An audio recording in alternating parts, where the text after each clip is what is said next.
Kas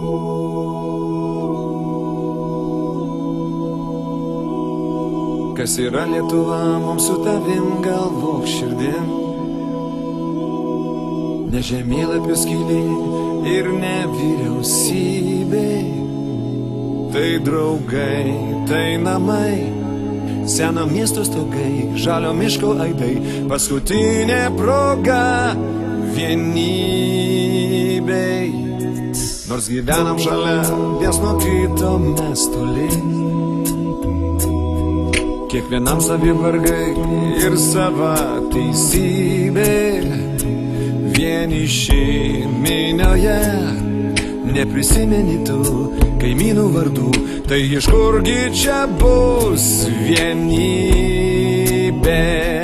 Atsisėsk ant akmens, pagalvok, kas esi, ir nelies dar kol kas lagamino.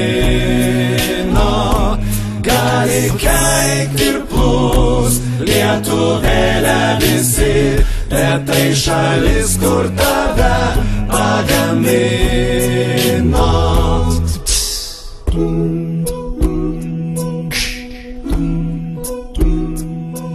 Mes turim visi tą pačią stygą širdyje. Tos stygos nata mus nuo lopšio lydi. Kol žinai, kas esi, kol galvojam viena lietuvių kalba, tol yra dar vilties vienybei.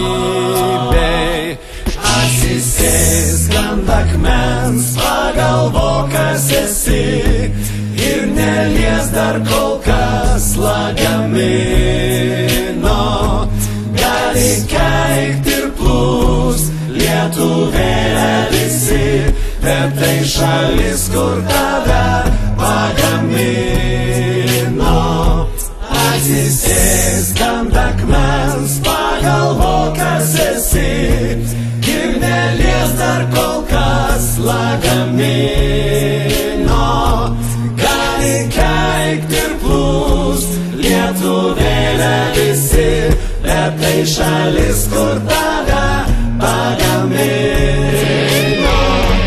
Atsisėsk ant akmens, pagalvok, kas esi, ir nelies dar kol kas lagamino. Gali keikti plūs lietuvėlę visi, bet tai šalis, kur tave pagamino. Bet tai šalis, kur tave pagamino. Bet tai šalis, kur tave pagamino. Taigi sveiki visi. Na visų pirma norėjau padėkoti, kad žiūrėjote mano patriotišką video. Ir štai porą foto, kaip aš įsivaizduoju patį Paleckį, kuris beje buvo mūsų eisenoje stebėjęs ją kažkur iš kitur, kažkodėl ne prie savo bendražygių. Bet štai ką aš manau apie jį ir apie jo pačius bendražygius.